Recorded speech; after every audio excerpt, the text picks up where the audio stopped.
I'm Mel. I'm Janelle. And this is the Murder Mamas. The Murder Mamas. Welcome. I don't know why you were looking at me like that. Are you sure you're ready? Are you ready? Are you ready to go? Hello, it's summer. Yay. Yay. I'm ready for school to start. It's been not even a week. 3 days. I think it's just because Preston had a camp from 12:30 to 2:30 on Tuesday, Wednesday, and Thursday. And I'm like, really? Don't you just drop them off? I do, but it's like, I don't have enough time to like do anything. Take Avery to go do something, and get back in time. So it's like, then I have to wait until 2:30, and then it's like 3 before we get out the door. Oh yeah, you like to do stuff early. I do. I remember that from last summer. Yeah, when we would go to the pool at 11:10. Avery doesn't shut up until we get to the pool. So yes, I remember from last year when you were like, let's go to the pool. I'm like, hey, let's wait, I don't know, until Chris gets home. And you're like, nope, can't do that. Gotta go now. Gotta go now because I can't listen to Avery for the next 7 hours waiting for the pool. So we're going at 11. Yep. See you there or not. It's up to you. So true. So true. That is literally, if I went back in our text, I think I could find that and screenshot that exact conversation. I took her to the pool today after I picked up Preston, and Auntie's like, are you going to my parents' pool or this pool? And I was like, I'm going to go to this pool because there's kids at this pool, and then she doesn't bug me. So why would I take her to your parents' pool when I'm the only one there with her? Then I'd have to play with her. That sounded a lot worse than you meant it to sound. I meant when I'm at the pool, I just want to chill and relax. You want Avery to be able to engage with other children her age. Yes. And that wouldn't happen. Yeah, she does. She plays with everyone. Yeah. I've never seen her not play with someone. No, she immediately found someone right when we came. Of course she did. So I was like, perfect, go. Have fun. But that's what, I meant, I want her to have friends her own age. Yeah. At my mother-in-law's, it would just be me and her, and I don't think it would be as fun for her. Yeah. Yeah. That's all I meant. I know. But I don't think other people know. So the sound of that was yeah. I hate my own child, which is not what you meant at all. Because I know you, and there's no way you could dislike Avery because she's the sweetest little girl in the whole world. I love all my children. I actually tell them I hate you all equally, so there's no favorite. And if anyone questions why they'll be in therapy as adults, there you have it. There you have it. Anyways, let's get going talking what I'm talking about rather than the trauma you're putting your children through. This is true. So much. Yes. What are we talking about tonight? So we're talking about the disappearance / murders, although that's never been confirmed. Okay. So I guess it's technically a disappearance. Okay. Of Ben Smart and Olivia Hope. Okay. Also, this is called the Marlborough mystery. Because of the location of where it happened. Yes. So we're going to New Zealand. Ooh. Yes. Mate. I don't know if they say mate there. That's Australia. They're right next to each other. They're best friends. Are they? Oh. I would hope so. Don't quote me on it. I don't even know where Finland is. Okay. So I found this case, listened to a 2-part podcast on it, and I was like, wow, this is really interesting. There's not a ton of content. There's not a ton of gore. Yeah. There's not. It's just weird. Yeah. So we're getting into the weird tonight. Okay. And it's feels to me like it's not talked about a ton. Okay. So I'm excited. Yeah. Let's do it. Ready? Yeah. I'm going to first lay out like a little timeline of events, and then we'll kind of go back and like go a little more in depth. Okay. Okay. So for a timeline, this event happened on New Year's Day, 1998. Sorry. Okay. I was trying to find the right year. But like, I'm also talking about New Year's Eve, 1997. So it's like right on that transition time. Yeah. Which I don't know why I'm having such a hard time explaining that. It's New Year's. Happy New Year. And what time zone is New Zealand in? I think it's a day ahead of us. I don't know. Blake looks up different times of different places. Anyways, let's keep moving. On that night and or that very early morning, Ben, Smart, and Olivia Hope they were seen at about 4 a.m. Okay. That was when they were last seen alive. Okay. Leaving a New Year's Eve party. So Olivia Hope was a 17-year-old. Okay. She was set to start college like that next year. She was a musician. She was very ambitious. And she had, for New Year's Eve, her and her sister and like some of her older sister, Amelia, and some of their friends had like chartered a yacht, I guess. I don't know if it's like a yacht, like a super yacht, right, but like a boat of some sort, to take them to like these different areas around the Marlborough Sound, which are like these islands off the northern tip of the southern island of New Zealand. I know that sounded really confusing, but like if you pull up a picture of New Zealand, it would make sense. For New Year's and like celebrating together. Olivia was the youngest of this group. Her sister was, I think, like two years older than her or something, a few years older. So they chartered this boat and they're going all around, and the boat's called the Tamarack. Which to me I feel like was a kind of boat, but maybe I'm wrong. Yeah, I have no idea. Okay, you don't know things about boats, so you get to learn about boats because I learned about boats. So now we're learning about boats. And on New Year's Eve, they docked in this like area to go to a New Year's Eve party at the Forno Lodge. Which was going to have a big New Year's Eve event. They did it every year, and like I guess you can't get to this place by land. Like you can only get there by boat. And as I did the research for this, I kept thinking like, why are they on boats? It's New Year's. But then it's the opposite end of it's summer for them. And I was like, that must be so weird. Yeah. Well, it's like our 4th of July is in the summer. It's like that. I know. Yeah. But like, imagine moving to Australia as an adult and like all of a sudden it's Christmas and you're like in the pool. In the pool, well, I guess sometimes you could be in the pool here. But during like, Christmas. But literally summer. Like, yeah. I don't even know that because of Bluey. I know. I love that episode. I love that episode with Aunt Trixie. Yeah. At the end. And Barnabas. Okay. I love that show. It's a good one. My kids don't like watching it anymore and it makes me sad. I watch it. You watch it alone. I'll be like flipping to the channels and I'll be like, why am I still watching this? Why am I watching Bluey right now? I'm telling you. National treasure. Yeah. Okay, back to my story. So they were going to go to the New Year's Eve party at this Forno Lodge. Again, there was like 1,500 to 2,000 people there, which is like, it doesn't sound like that many, but that's like a lot of people. That sounds like an absolute no to me. Really? Oh God, no. That's a lot. That's like a 17-year-old? Oh, as a 17-year-old, yeah, for sure. So but fun, right now, right? that just sounds absolutely horrible. Yeah. Yeah, no.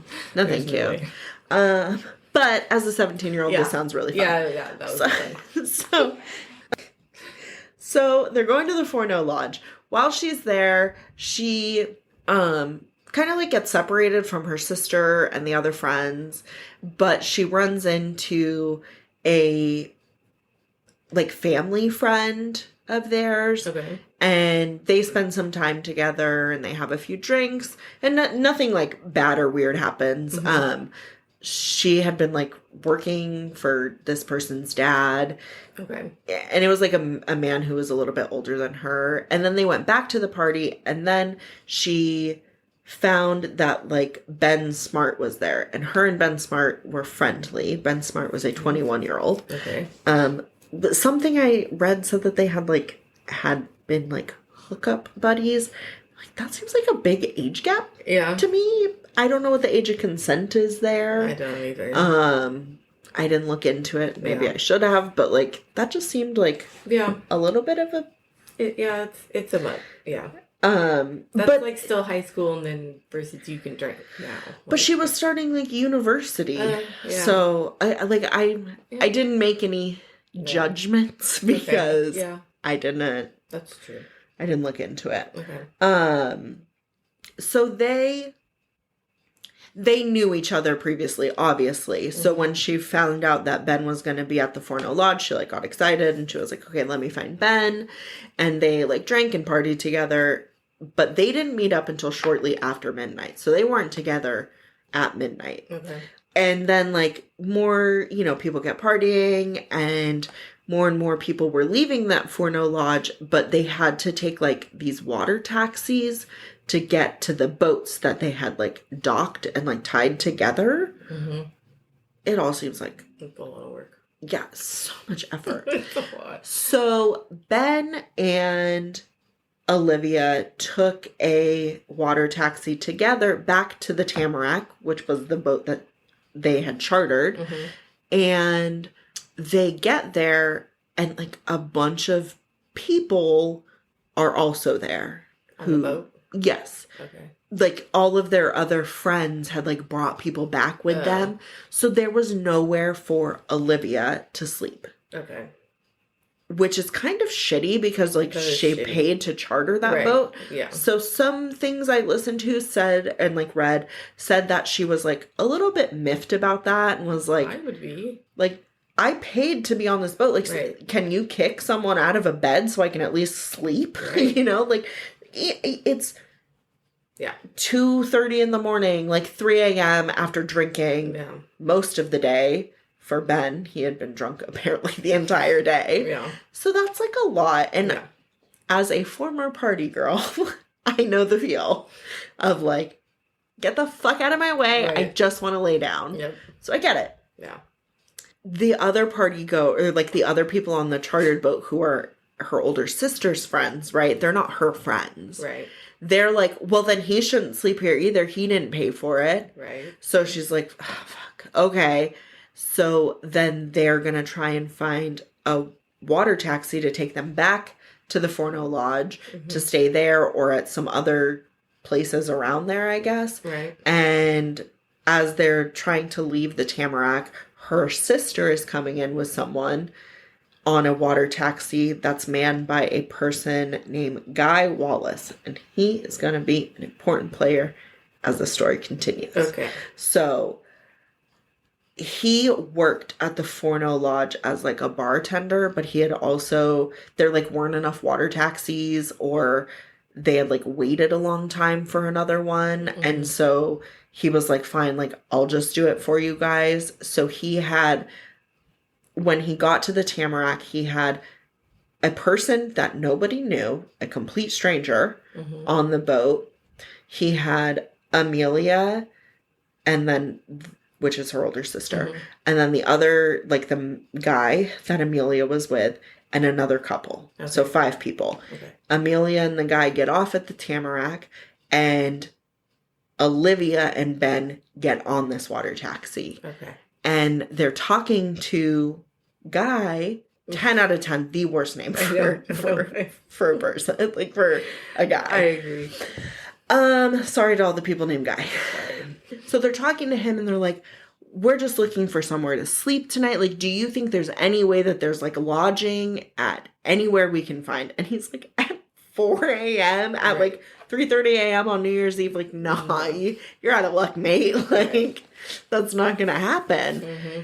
So then the stranger on the water taxi is like, I have a yacht. You can sleep on my yacht, but that offer isn't extended to you, and points to Ben. So saying like, I'll take her. Oh yeah, no fuck. But not Ben. And then they're like, okay. Like, kind of like creeped out. And he's like, I'm just playing with ya. Like, it was a joke. And they're like, yeah, I don't know. Oh, okay, I guess. Yeah. So, Guy takes them to this guy's yacht or boat. Yeah. And drops all 3 of them off on this boat. Okay. And that is the last time they're seen alive. All 3 of them? Well, the mystery guy is a mystery. Oh, That's the last time Olivia and Ben are seen. Okay. From this point on, everything moving forward is speculation, and there are 0 facts. Okay. Great! That's what our podcast needs. What? All speculation. We have no facts. I mean, we have some facts about what we don't know. No,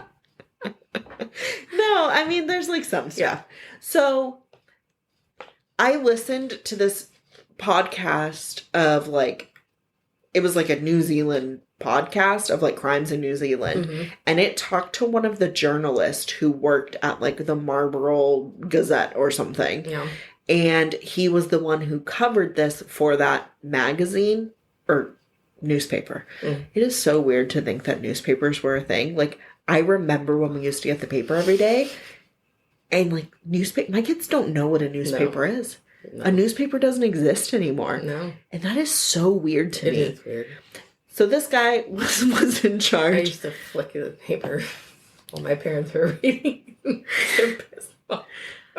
I remember like reading the comics. My mom would pull the comics out for me and stuff. Always. Like, wow. Yeah. Okay. Nostalgia. Yep. So this guy worked at that newspaper, and he's assigned this case. And he said specifically that this case became a media frenzy because there's like a huge lull in news to report, apparently in New Zealand, during the last like 2 weeks of the year. Okay. So everyone was focused on this case. Like, it became huge. Okay. There. Yeah. Now it's seen as like very criticized. Mm. I know that didn't make the most sense, but like the outcome of this is like really criticized of like the investigation. Yeah. So we're going to get into that now.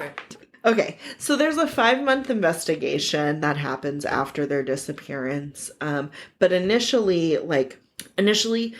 her sister wakes up in the morning and she had known that she had left with Ben, who was known to her as well. Right. So it was like, fine. Yeah. There was no red flags that went up immediately. And they like pack and take the yacht back to wherever they were going, like some other part of this like sound, where their parents also happened to be. And so it's like hours go by before anyone gets alarm bells of like anything being wrong. And so Amelia and Olivia's parents run into Amelia without Olivia, and they're like, hey, where's Olivia? And she's like, oh, she like left with Ben last night. We haven't seen her in a while. Oh, God. Okay. Yeah. Like, are we worried? So they like call all of the friends. They try and find her. She's nowhere. So then they call the police and they're like, hey, our daughter's missing. And Ben's family's doing the same thing on the other side. Right. They're like, our son's missing. And the police initially do what they do. They're like, well, maybe they ran away. And Olivia's parents specifically are like, there's absolutely no way. Like, she needed to be back because she had to work on the 3rd or something. So she needed to return. And she was starting university. Right. Where she had like just gotten accepted into this music program, and she was a musician. Like, she had so much to live for. Like, she was not running away from her life. Yeah. We know our daughter, and she did not run away. It's just beginning. Yeah. Exactly. Yeah. She was 17. Yeah. And so Ben said the same thing. Like, he was supposed to be somewhere else on like the 6th. So like, they all had these obligations, and they didn't leave together on purpose. Right. If that makes sense. Yeah. So the police kind of are like, well, blah, blah, blah, we don't know. And then they bring in like an investigator, a detective, I guess, from Christchurch, which is like a bigger, I think it's like the capital. It's like a bigger area. Yeah. And that is, his first name. His first name is escaping me. What's his first name? Ronald. What is it? Rob. I said Ronald. I couldn't think of his name. So he was a detective inspector, Rob Pope, and he was from Christchurch, and he gets assigned this on January 5th. So he gets that plus like a few police staff from all around the country to come help him. Oh, okay. New Zealand's a tiny place. Okay. So I think it has like a total population at that time of like 3 million or something. Oh, so it's yeah, like that's really small. It's very small. Okay. Which is so hard to me to like relate that, because you're like, The whole country is... it's like less than LA. It's here. Yeah. It's crazy. I know. So he gets involved in it, and he starts to treat it like a homicide investigation rather than like a missing person investigation. Yeah. Which is good. He names it Operation Tam, which is short for Tamarack, which I hated. Okay. It just sounds... Yeah. Whatever. I'm not a fan. They begin to, like... They go back to the Forno Lodge, and they talk to all the staff that was there that night, and they're like, hey, do you guys remember seeing these two people? And I'm like... As I listened to this, and like imagine having to talk to a ton of people who were blitzed drunk. Yeah. And be like, hey, do you remember this very specific detail of this one thing that happened in passing at 4 a.m. after drinking for 12 hours? Do you remember that? Nah. Like, how do you trust No, you can't. any of it? Nope. That would be such a hard job. Just so frustrating. Like, Yeah. pay more attention and take more pictures. Right? So they go and they like ask all this staff, like, hey, do you remember these two people? And like most of them were like, no, not really. But this is the staff who was like working there. Right. So they theoretically should not have been drunk. Right. And or partying at that time. Mm-hmm. And then they get to Guy Wallace, who worked there as a bartender, but he also drove that water taxi. Okay. So they ask him, and he's like, oh, actually, I do remember, because I, like, there was a water taxi that didn't show up. So I was like, okay, like, I have a taxi, and I can ferry you guys a little bit. Right. At, like, 3:34 a.m., and he's like, I did remember seeing them. I saw them. I had them and these two other people and this guy that I didn't get his name. So, like, there's no IDs that are given on this boat. Like, there's nothing. And they're like, okay, great. Like, where did you drop them off? And he's like, I remember specifically. It was this big ketch, which is like a 2-masted boat. Okay. And he's like, it was wooden, it had ornate portholes, and it was painted like blue on the top and white on the bottom. And I remember specifically, like, it was very large. I had to get out of the water taxi and sort of like lift them onto the boat to be able to like get them on there. Like, I remember all this, but I didn't catch the guy's name, blah, blah, blah. Right. And they're like, okay, great. Like, could you draw us this boat? Like, could you sketch what the person looked like? And he's like, yeah, sure. So he describes a like late 20s, early 30s white male with sort of like scruffy, disheveled hair, Mm-hmm. and like brown hair. Okay. And like unshaven and just like not super well kept. Right. Is the description he gives. Okay. That's important because we're gonna get to who they blame this on. And okay. It's not an exact match. Okay. Which I find very problematic. But this is all speculation. So when did this take place? 1998. Yeah, that's right. January 98. Yeah. The police get like a ton of tips of like, oh, we saw that boat, or like we saw that sketchy guy, or like we saw them. But once they find their suspect, they're like, I think we got the person. Like, wow. it's okay. Yeah. So the person that they get is Scott Watson. I don't know why my brain like I wanted to say Guy Wallace, and because as I listened to it and I heard about Guy, I was like, this guy sounds guilty as fuck, and it wasn't. So they sort of hone in on Scott Watson, and Scott Watson is a 26-year-old. He was in this area, and he had partied at that lodge with them that night. Right. And not with them, but he was there at the same time as them. There were reports that he was like acting weird or like making strange comments to people, like to women specifically, or like maybe had said something like homophobic at the bar. Yeah, like he was for sure an obnoxious drunk asshole, but like, was he a double murderer? Right. Who knows? Yeah. Also, there's like a timeline that sort of does not totally line up. So without seeing it, I had a hard time picturing what this was.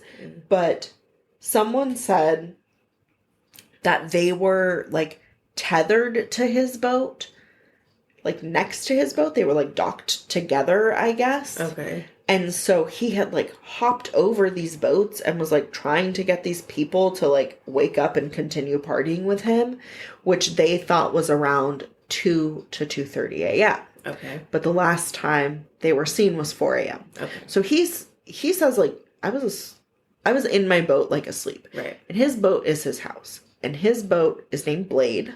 That's the name of his boat. Mm-hmm. And it's a 26-foot metal boat, like a yacht, that he built himself. Oh. It did not have portholes, and it was single-masted. So remember, the other one does not match the description. Yeah. And the paint colors were different too. Okay. So does not match. Right. Actually, his paint was like, I can't fucking remember. His paint was the opposite of like what it should have been, and then I'm getting ahead of myself. Dang it. I'm excited. But the police like really hone in on him for whatever reason. And then I'm trying to connect like why the police focus on him so much, and I'm having a hard time like formulating it. So it's like a little bit of what Guy Wallace was saying about like what the person looked like, and saying like that he knew for sure that the staff at the lodge had served this strange man that he saw. Okay. So he's like, yes, I know that, like 100%. I remember seeing him when I was working. Okay. The police show him 2 photos of this Watson, which like didn't really look like, it wasn't what he looked like at the time. Okay. Of January 1st. Okay. It was like an older photo kind of. And so guys like, yeah, that could be him, but like it wasn't what he looked a little scruffier than he normally did. Okay. In the photo that the police show to Guy. Right. But in actuality, on the night of, he was clean shaven with shorter hair. Okay. Am I making sense? Yeah. Okay. That makes sense. Yeah. I'm trying to make sense. And like using ones where like his eyes were half closed. That was another photo that they used in the montage that they showed. No, you can't do that. Yeah, and so Guy Wallace later on even says, like, had I seen a photo of Scott Watson with his eyes open, I would have never said it was him. Right. Like, that could have been who it was. Because it looks like a completely different person. Sure, yeah. And so, like, that actually gets known as, like, the blink photo later on. Okay. Yeah. The police are, like, kind of, they just focus, like, hyper-focus on this one person. I feel like we've seen this kind of a few times. Yeah. Several. And it almost is like they just want that to be who it was. Right. So that's who it is. Yeah. And then there's, like, a few little things that are, like, kind of weird, but they're very easily explainable. Yeah. That just make him look guiltier than he should. Yeah. So he lives on his boat blade. Okay. It's his house. Yeah. And one thing the police say is, like, okay, well, when we go to Warren and we inspected his house, well, his boat, we found, like, our investigators found that certain areas were very spotlessly clean. And, like, he's like, yeah, like, it's my house. Right. I clean my house. But they were like, but then other areas where you would expect this, like, a higher level of cleanliness based on where it was clean. Like, the kitchen was not as clean. Okay. As the other areas and surfaces that had been wiped down. Yeah. And he's like, oh, okay, like, yeah, I, like, wiped down my radio and my cassette because I went through a particularly, like, bad patch of sea where it was really windy and got a bunch of sea spray in my cabin or whatever. Yeah. And, like, you have to wipe the salt down or it erodes everything. Yeah. So, like, that's really easily explainable, right? Yeah. And they're like, no, you're wiping away evidence. And he's like, no. Okay. Like, I'm not, but all right. And, like, later, an investigator who did, like, the crime scene investigator or whatever, they even said, like, the police really sort of and the media really sort of hung on to, like, it's so clean thing. But, like, in actuality, it was only, like, 30 to 50% of, like, the hard surface spaces had been, like, wiped down. Okay. So, like, not a lot. It's not, yeah. Yeah. Like, if you were trying to cover something, it would be a lot more area covered. I mean, clean. You know that one case you did in South Korea where you didn't clean the ceiling? Yeah, that's true. That's true. Don't look up. Yep. And then another thing the police really, like, latch onto when they get onto his boat, they find that, like, there's, like, a hatch, I guess, where you, like, go from the deck of the, I don't know a lot about boats. Yeah. I'm sorry. You go from, like, the deck to the down. Yeah. And so the inside of that hatch had scratches on it. And he's like, yeah, it has scratches because to let air in, again, this is his house. Right. To let air in, I put, like, a stick. Oh, okay. To keep it open. To keep it open. Yeah. So it scratches it. And also, like, my niece and nephew come to my house, which is my boat, and they play, and, like, sometimes it gets scratched. Like, the paint gets scratched as they open and close the hole. Yeah. Or the hatch or whatever. And the police are like, no. What happened was you put Olivia there, and she was scratching there. And that's what happened. And he's like, this doesn't even lock from the outside. Right. Like, well, couldn't they, like, do DNA tests if they thought that was the case? Swab it down? I guess there was no DNA present. Okay. So that's, like, the other thing. Again, I feel like that's pretty easily explainable, but the police, like, don't believe him. It sounds like it's easily explainable. I'm trying to think of what else they did. They, like, not fight with him, but they, like, contest his timeline of events on, like, when he left the Forno Lodge area and Right. like he was going to his friend's house to paint his boat, which is another thing. Yeah. They're like, why are you painting your boat? Yeah. And he's like, it wasn't a spur of the moment thing. Like, Right. we had ordered the paint and the supplies weeks ago. Like, Right. and he painted his boat from a color that didn't match the description of the boat that Guy Wallace gave to a matching color. God. Yeah. So, like, yes, I painted my boat to look more like the boat you're Right. looking for. Nah. And I Yeah, that's pretty bad. it's really not good. And they just hold on to these things. But the one that they hold on, and it just is upsetting because, like, I feel like the hyper focus on Scott makes it so they're not even looking for what actually happened to Olivia and Ben. Yeah. Right? Like, where is the big wooden boat that Guy was insistent he saw? And, like, Guy wasn't new to boats. Right. Like, he had been around boats his whole life. He was impressed by the boat. He was like, wow, this boat's so nice. And he was maybe the only one there who was sober. Right. And he's like, I vividly remember it was a double-masted ketch. Like, I know it. Yeah. And the police get to a point where they're even like, Matt, maybe you're misremembering. Jesus. Yeah. Like, they tell him, like, no, I think it was this boat, as they're showing him pictures of Scott Watson's boat. And he's like, no, I don't know. Like, I don't think so, but, like, I don't know. And, like, I don't know. I can imagine, like, getting nervous. Yeah, for sure.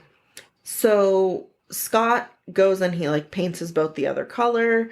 They end up putting, like, a bug in his parents' house, which... Is that legal? Oh, we're not in this. Yeah. Yeah, we're not in the U.S. I'm not sure what the laws there are. And I listened to one thing that was, like, my personal theory. Again, this is speculation. And I laughed when I heard it. Was that the bug, they were so focused on fucking Scott over because the bug was in his parents' house, which when he was on land is where he would stay. Right. And his whole family, like, did not like Rob Pope because he was ruining their life. Right. Like, and ruining their son's life. Right. And so they would, like, talk shit about him and, like, hate him. And he had to listen to all the bugged of them talking shit. So he's like, I think it was just a personal vendetta that this Rob Pope had against Scott Watson and his family. Yeah. It became personal at a certain point. The other thing is that Scott had a criminal history. Okay. But it was all when he was under 18. Okay. Except for, like, one or something.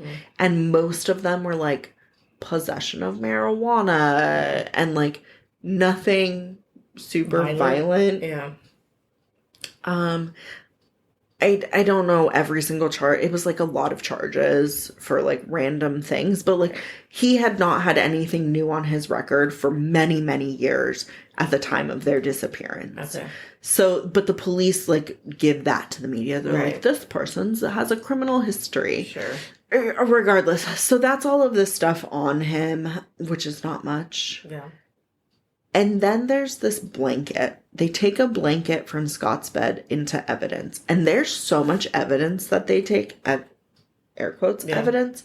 Like, hundreds of pieces of, like, evidence and hairs from this one blanket. It's like, you know those Mexican blankets that just, like, trap hair in them? Yep. It's one of those.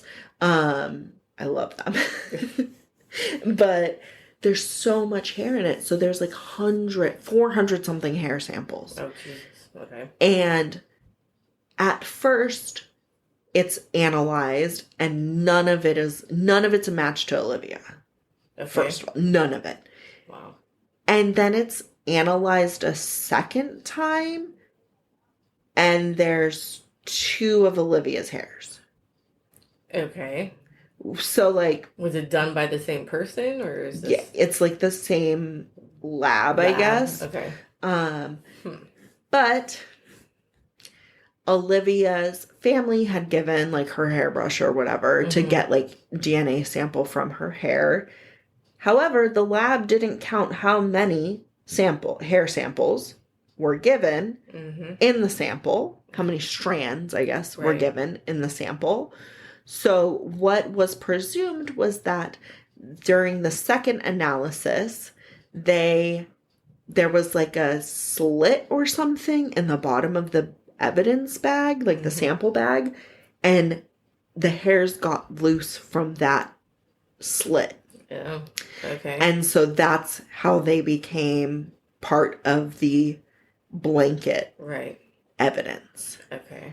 Which is like kind of hard to believe. Yeah. Is that intentional? Yeah, I don't know. And it's not like, again, they didn't count how many the sample started with, which to me seems like a huge flub on the chain of custody. For sure. Like, you should kind of have an idea of where you're at and then right. what you're testing and which ones you're testing, right? Yeah. Like, I'm not a scientist, but I would think that it would be a little more structured. Yeah. Where if it was, we have 10 hair strands. Sure. And then you count again, you have 8, you can be like, oh, well, these 2 are... That would make sense. Right. Because the rest of the hairs were short brown hairs, okay. which both Ben and Scott Watson had. Okay. So, like... Yeah. But there wasn't, like, DNA, I guess, right. on them. Yeah. Anyways, all of this is to say, the police charge and arrest him with murder of both of them with no hard evidence. They have no body. Yeah. They have no murder weapon. They have no eyewitness testimony seeing these people together, right? Like, they have nothing. Truly, they have nothing. And, like, the entire court case is his defense team proving him innocent rather than the prosecutor proving him guilty. Does that make sense? Like, yeah. Okay. Which is the exact opposite of how things work here, right? Like, you have to be guilty beyond a reasonable doubt. Right. And it's just, like, completely flip-flopped. Yeah. So, the trial lasts from, oh man, it's a long time.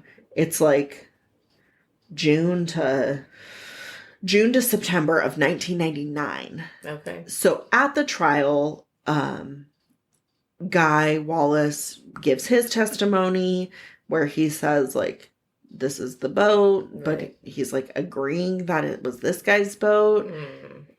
And he recants everything later. Yeah. There's people who said that they saw him, that they then recant that they saw him. There's people, again, there were, like, police tips, like, we think we saw some girl, sorry, I'm backtracking, I just remember this, but, like, a few days after the disappearance, a girl that Olivia had gone to school with is like, I saw Olivia with 3 men in this area. Right. And she looked frightened. And the police are like, no, you didn't see Olivia. God, they're not even, they don't even look into it. Wow. Because it's Scott Watson. That's who did it. God. Yeah. So his trial takes June to September, so 3 months. It was not as long as I thought. For some reason, it was longer in my brain.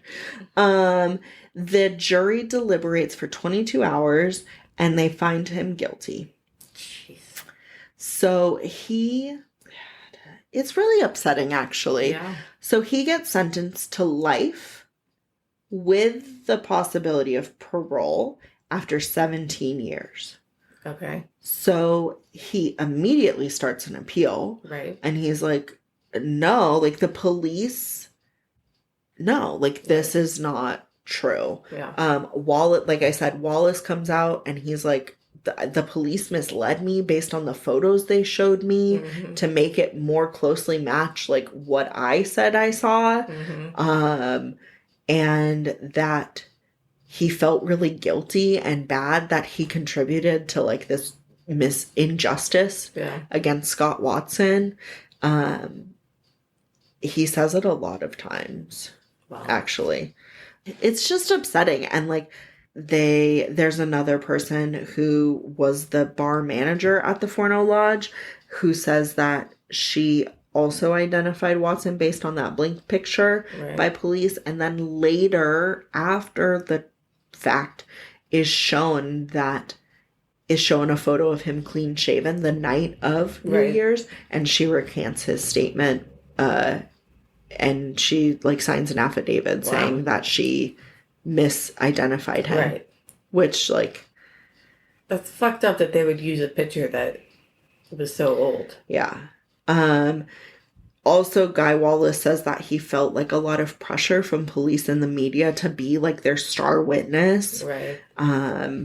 And that he was interrogated by like the investigative board, like the FBI of New Zealand, who he said made him feel like he was responsible. And so like he just sort of, I don't want to say threw Scott Watson under the bus, but like kind of threw Scott Watson under the bus to like clear himself. Kind of. And I don't think he did anything, right? Like, I'm not saying that he was involved, but like, Anyways, they all said like it was Scott, and it wasn't Scott. I don't think it was Scott. So it's just like the boat, like the difference in the boat, just the size of the boats alone. Like Guy says that the boat that he dropped them off at that catch was like 38 to 40 feet long. Well, that's pretty big. It's a pretty big boat. And Scott Watson's boat was 26. So not quite as big. No. But like I was saying, back to Scott being in jail. He's been in jail like this whole time. He appeals and appeals and appeals, and it has not gone over in his favor yet. But like a lot of people in New Zealand think that this was like a big injustice, and that he's not actually guilty. And the most upsetting thing is that after all of these years, you still don't know what happened to Olivia and Ben. So they've been declared dead, like in absentia or whatever, which is like, you know, you've been missing so long that we're assuming you're dead. And that's that's it. Talk about being at the wrong place at the wrong time. Can you imagine like having the cops narrow in on you and you're like, I had nothing to do with this murder? That is that's like one of my nightmares. That is the scariest thing to think about. Wow. So how long has he been in prison? It's been 23 years already. If he was in prison in 99. So he should be out, right? He should. Well, that's the possibility of parole. Okay. But let me just double check, because I'm actually not sure. Because I read about his appeals, but I didn't follow up and see. June 2020, Watson's case would be referred back to the Court of Appeals. The last thing I have is that he had a hearing that was taking place in May 2023. So, I don't know the outcome of that. It's just really, like, there's so many different things that have been, like, books mostly that have been written about this. But it's just really upsetting. This one just feels bad. It feels bad because we didn't get the right people or the right person. And there's still 2 people missing, more importantly, that have never been found. Like, that's very upsetting in itself. Well, and it feels bad because they had, yes, I agree with you, but also because they had all these other people like, hey, I think I saw this thing. Hey, I saw this boat that matches the description of the boat. And they're like, no, you didn't. That's horrible. And like, is it because it's easier? Yes. Like, I don't understand the reasoning behind so blatantly going the route of like, not fully investigating it, you know? I don't get it. One of the podcasts I listened to, they played a really creepy clip of like this transmission that was intercepted by like a kid's walkie-talkie. And it was like a woman going like, screaming and then going, "Help me." Ooh. And the